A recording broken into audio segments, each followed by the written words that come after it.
had quite a bit of a break, so it's wonderful to come back to this community. So a little bit about myself and what is going to be today about. As I mentioned before, I work in the diversity inclusion field for the past 8 years or so. And how I got into that is through personal journey. I'm Russian born, New Zealand raised, kind of lost a bit of my Kiwi accent by now, but I have lived in multiple countries around the world, predominantly in Europe. So I'm married to a Dutchman. I studied and worked in Spain, in France, in Germany, in South Korea, and South Africa. Currently living in Berlin, but calling it from Portugal, just why not? So quite a bit of experience from my diversity inclusion came from my personal background, because as a young teenager, I was questioning myself, am I Russian, am I New Zealander? Had a bit of a cultural crisis and identity crisis, and had quite a bit of exclusion experiences in my life. And that's why I decided to have opportunity for others to build a safe and inclusive spaces. So what I'm going to do today is to share my experience of working specifically with several organizations around the world, and sharing best practices of, first of all, what is neurodiversity, what is the difference between DI letters in the first place, and what are the best practices. So I'm really excited to take you on this journey. So that's what we have today. What do these letters of DI stand for? What is neurodiversity? What is allyship? And what are the best practices? Some of the things I'm going to talk about are from my experience. Other things are very, very basic, because I don't really know your experience in DI and neurodiversity. So you're going to cover lots of basics and build on that. All righty. So first thing first, I'd like to interact with you a little bit as well. And I would like you to give me some answers in the chat. So what exactly out of all those A, B, C, D letters, what is inclusion?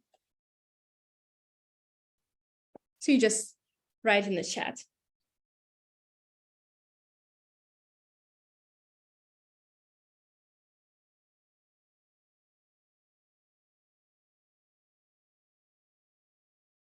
Okay, we're getting some answers here.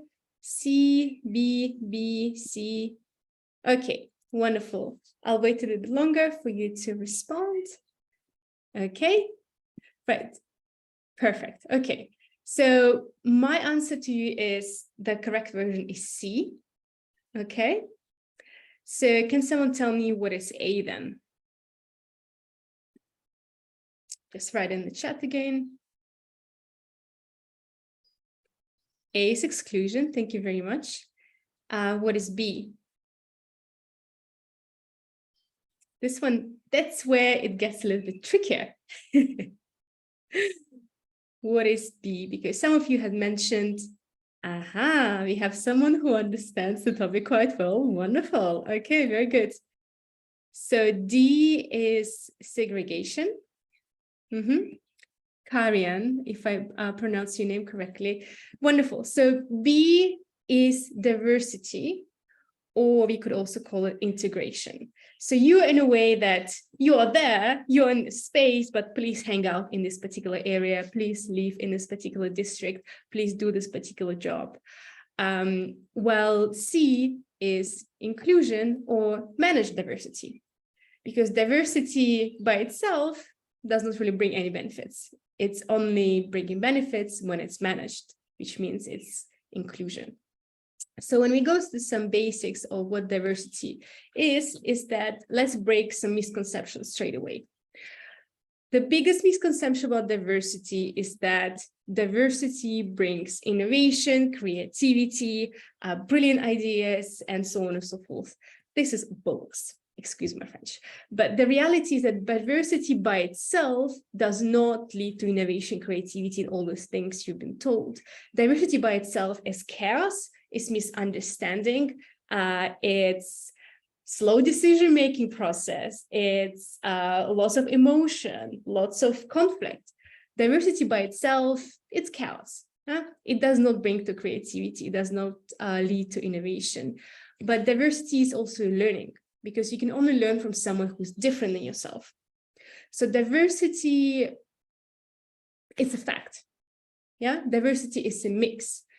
And only inclusion or having difficult conversation, having psychological safety, that will lead to having inclusion. It will lead to having these beautiful things that we see, different perspectives, difficult conversations, and different ways of looking at things. So when organizations tell you, well, we are so diverse, it doesn't really mean anything. Yeah. So think about inclusion first. So diversity is more of a result rather than think that you need to strive for. First, work on inclusion, which means it's psychological safety. It's the environment people feel safe to be themselves, to bring the whole self to work, and diversity will lead as a result, rather than focusing on tokenism. And the other thing that I would like to mention is, those are one of the most common phrases that you might have heard, especially as a child. Yeah, just treat others how you want to be treated. Is it still relevant today, though? Do we want to treat everyone how we want to be treated? Or is it something that's already obsolete? It's not really relevant to today's world. What are your thoughts? You can just write very briefly in the chat. Do you see any problem with this sentence? Or is it still relevant today? Or would you change something? And if you will change something, what would it be?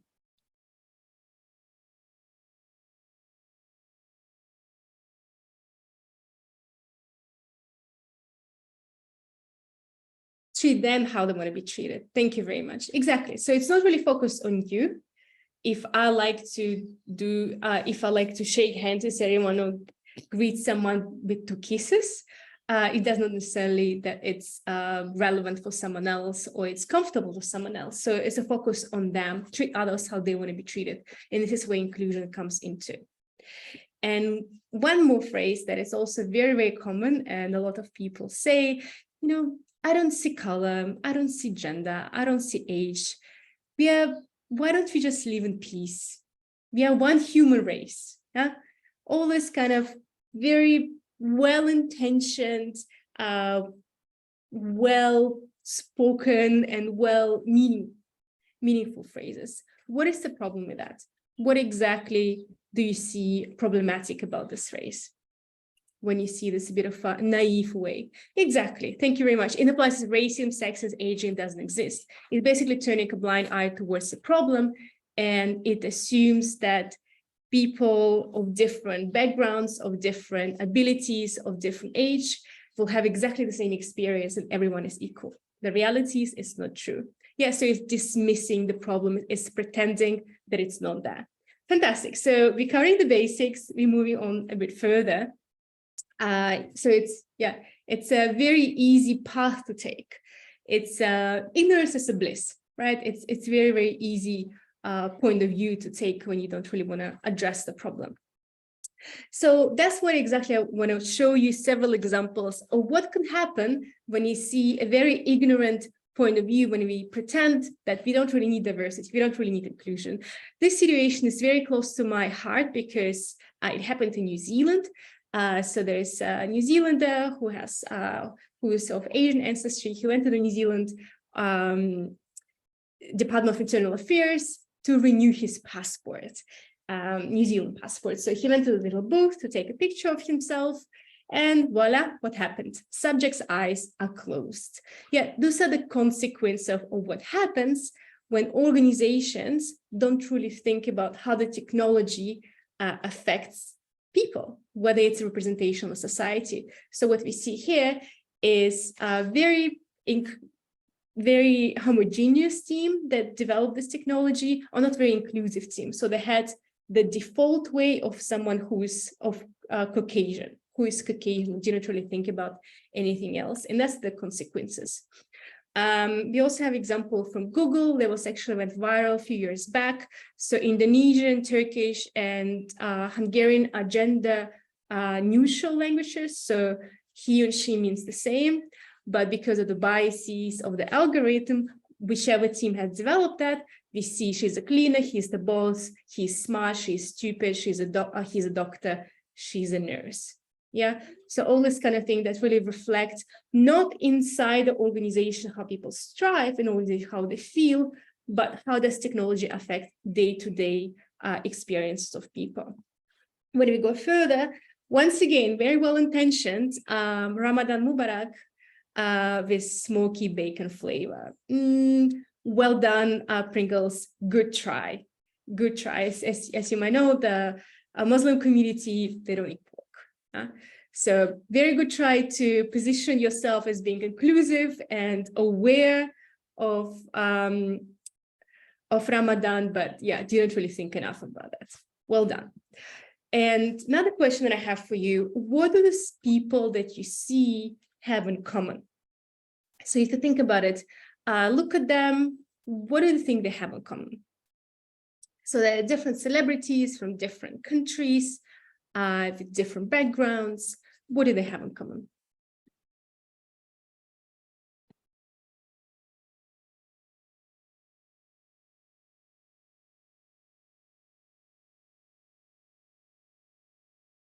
Just put it in the chat. Neurodivergence and celebrity. Okay, someone is very, very aware of the celebrities who are neurodivergent. Exactly. So if you see if you see different celebrities here or people who exceptionally special for their abilities in sports or in technology, all of them are neurodivergent. Yeah, so on different levels, on different spectrums, but all of them are neurodivergent. And that's the reality about neurodiversity because it's not really seen. It's not really seen at first glance. It's not as obvious as gender, as race, as disability, as or as a body type and whatever not. So what exactly is the neurodiversity? I'm not going to go in too much detail in what kind of different types of neurodiversities are there and what do they present and how do people behave and how do people differ. We're going to be covering more on a high level. So neurodiversity in population in general is 10 to 15% of overall population worldwide. And it's on the rise, not because there is some sort of phenomenon and everyone just suddenly becomes more neurodivergent. Is the fact that there is more awareness and more people go and get themselves diagnosed. So the reality is that a lot of people find out that they're neurodivergent in their 30s, in their 40s, and so on and so forth. And also in terms of how technology develops, it's a lot easier to get yourself diagnosed if you actually realize. Unfortunately, 85% of college graduates on the autism spectrum remain unemployed. So there is still a lot of stigma and a lot of obstacles for neurodivergent community. And we're going to talk about it in a bit and why this happens exactly. So before we go into that, what is neurodiversity? And I want to show you different perspectives of how different people describe it. So for a long time, neurodiversity was seen as a disability. And many people still believe that from a medical point of view, from a legal point of view, in order to protect this population and not to discriminate against from a legal point of view. But more and more communities come forward and say that neurodiversity is not a part of disability, it's just a different way and variation in your brain. There is nothing of a disability in this point of view, which is very, very important for us to kind of get a common language and common understanding for that. And the other way, beautifully said about neurodiversity, if you met one person with autism, you met one person with autism, which means that experience of each person is very, very different. Struggles are different. The way you behave is very different. So it's commonly said that people who are autistic, they don't like eye contact, they're antisocial. It's not correct because every person who's autistic has very, very different experience. So it's also, once again, very important to understand that the varieties of the brain is very unique to each particular person. And also, once again, Sepp Hertler says that reverse how different brains learn differently describes diverse way in which students and different people learn, think, and process information. And I would like to go a little bit more into the mainstream. What do we think when we hear the words neurodiversity? Quite often media portrayal, it's very negative. It's changing a lot. But when you think of someone who's neurodivergent, it's automatically Rain Man, or Sheldon from Big Bang Theory, or Dory from Finding Nemo, or Joker, which is very, very problematic because it portrays people who are neurodivergent, very negative, antisocial, awkward, weird, or worse, dangerous, as Joker has been portrayed. So I highly recommend, I will be sharing resources afterwards. I highly recommend watching some of the movies and reading some books for you to understand the experience better. I currently binge watching a wonderful TV series on Netflix called Dating on the Spectrum, which is an Australian TV series on dating reality show for people who are on the spectrum. It's wonderful, it's heartwarming, and I highly recommend to understand real stories rather than medical terms and legal terms. So when you think about also some celebrities, Billie Eilish, she has a Tourette syndrome.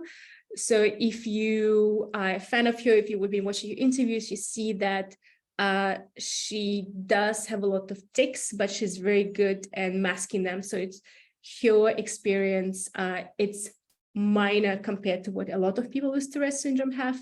And she speaks openly about that. And it's very educational for everyone else to see her as a role model. When you think about neurodiversity in the workplace and why do we even talk about it in the first place, think about it from a perspective of culture fit. Yeah, so a lot of people like to use culture fit as the way to recruit employees, and they say, you know what, he or she or they are not a good culture fit. And my thinking is, why on earth would you want to hire someone who is exactly the same as the team you already have? Why?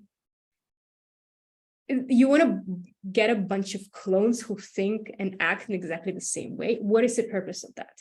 My way to see that is a cultural contribution. Why don't you hire someone who can contribute, who adds something to your team that you don't have already? Yeah. So who can bring a different perspective? Yes, decision-making process is going to be slower because suddenly you need to negotiate different points of view, but you see the world from a different perspective, and you approach a problem from a different point of view. And that's how innovation, that's how creativity, and this is how you make workforce more exciting, also more efficient.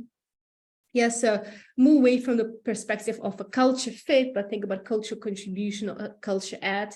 And this is how neurodivergent community adds very, very, very different perspective on the world and the way to approach different problems. So when you think about also from a diversity in the ecosystem, in the world ecosystem, in our universe, there is a lot of diversity in plants and animals, and also in human brains. So brain diversity is exactly what neurodiversity is. So it's a nice and lovely way to see that also as, from colorful point of view. And by the way, I'll be sharing all the slides if you want to see them afterwards. So I would like you to take one step back and think of your childhood. Can you remember Winnie the Pooh? Can you think of all different characters from this cartoon? And maybe for some of you, many, many years back, for some of you, a couple of decades. But for us to talk about a difficult topic in a fun way and also in a very light way, I'd like you to kind of think about it from a perspective of different cartoon characters from Winnie the Pooh. And there have been lots of theories that the author created all characters based on different types of neurodiversities.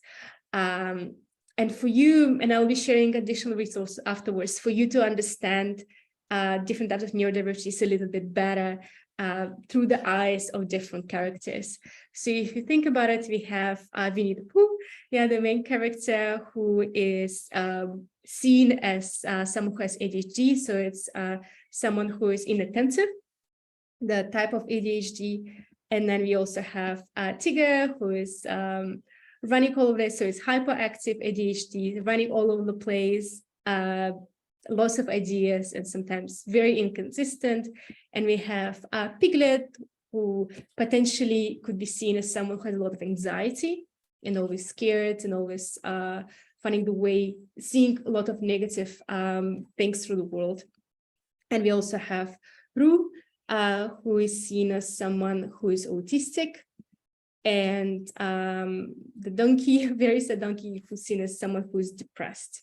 Yeah, so quite, and once again, not to stereotype, but also as a simple way to simplify and for you to see it as the correlation of different characters.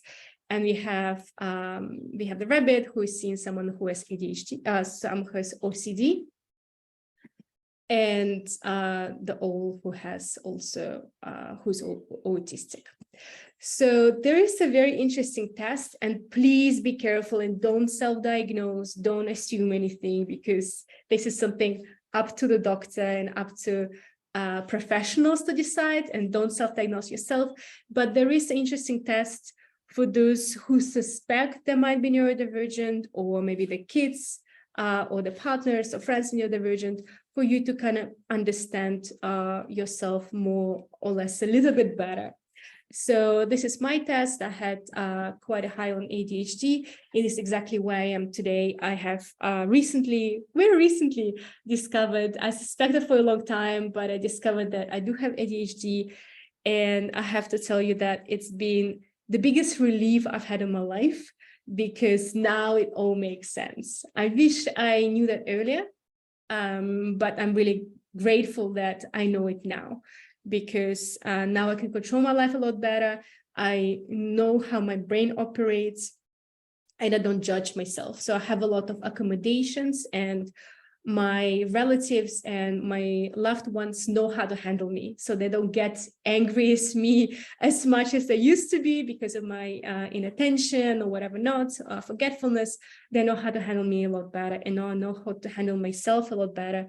And I see it as a gift and as a superpower, and I use the superpower, especially when it comes to creativity and solving problems in a different way.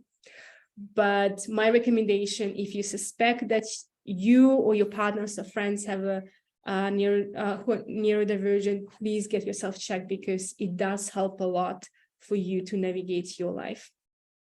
It's very, very liberating. The connection between neurodiversity, mental health in the workplace or in life, there's quite a lot of connection, but not really about people who are neurodivergent suffer from mental health problems. It's not that, but the fact that people who are neurodivergent have to fit in the neurotypical world and mask a lot of times in order to be seen as normal. And this leads to a lot of anxiety, mental health problems, depression, and burnout. So it's not the condition or the variety of the brain itself that causes mental health problems, but how the world is created for neurotypicals. And then someone who is a little bit different, who cannot really fit in, they have to fake in order to be accepted in the world. So this is also very, very important to realize that it's not the condition itself that makes it difficult, but the lack of accommodations or stigma, especially in the workplace, that doesn't give an opportunity for neurodivergent people to be themselves and take advantage of the difference of the brain. And another important thing that it's also important to mention is intersectionality. So the experience of someone who is neurodivergent and Black who neurodivergent, as in the 70s neurodivergent who is part of LGBT community and so on and so forth, it's very different. So it's also important to understand how it adds additional complexity. So experience of a neurodivergent white male in his 30s is very, very different. Someone who's neurodivergent and a woman in Black. Yeah, so it's very, very important to understand the difference and how complex it makes experience. So moving to the last point, I would like to talk to you about, so what can we do? So it's number one, it's important for you, someone who's neurodivergent, to understand yourself, but someone who's a neurotypical to also understand how you can support others. Yeah, so definition of an ally, it's, you need to speak up, you need to see the privilege, you need to sniff the bias, and you need to actually speak up and say something about it when you see some sort of discrimination or comments that are not appropriate, whether it's in the workplace or in a day-to-day situation. So it's also important to mention what is the difference between types of allyship, because as we see, a very, very different type of allyship is coming now. It's a performative. A lot of people add Black squares on their Instagram, or they go to protests and they post pictures there on Instagram or whatever not, add emotional posts on LinkedIn. A lot of the work of the allies is not seen, and it's not noticed by anyone. You don't really need to speak about it. You don't need to share it, especially on social media. It's not really visible practice. So it's a lot about how you behave, how you sit up for others, and how you amplify the voices of those who are marginalized groups.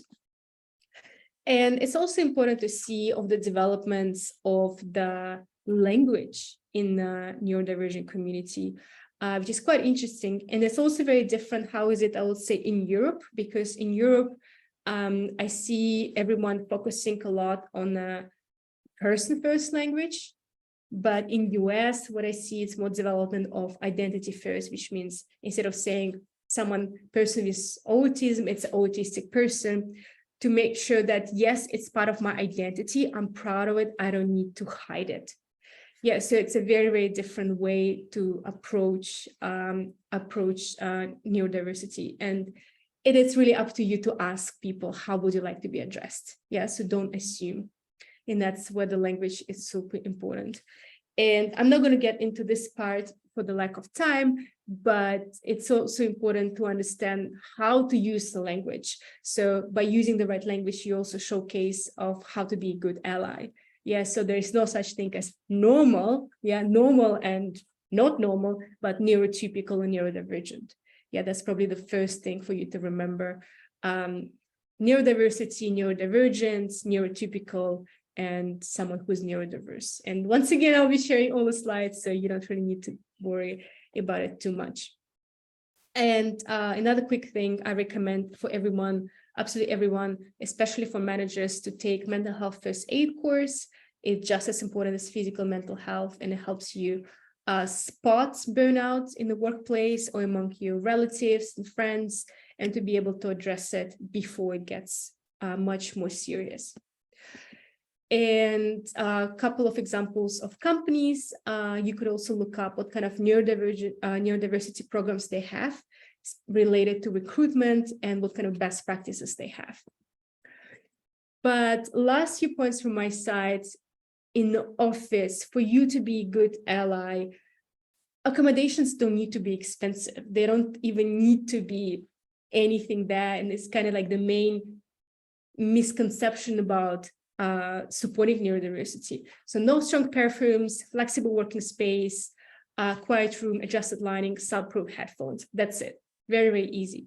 So it's all about flexibility and the ways to eliminate sensory distractions for people who are neurodivergent, and not to overwhelm with sounds, with scents, with light, because a lot of people get migraines, they get anxiety, and they cannot really control themselves, control the body, how the body reacts, especially soundproof headphones. If you have to come to the office, especially on a regular basis, that's probably the best thing, because as many of us know, open space is probably one of the worst inventions when it comes to workplace, because who can work in this environment?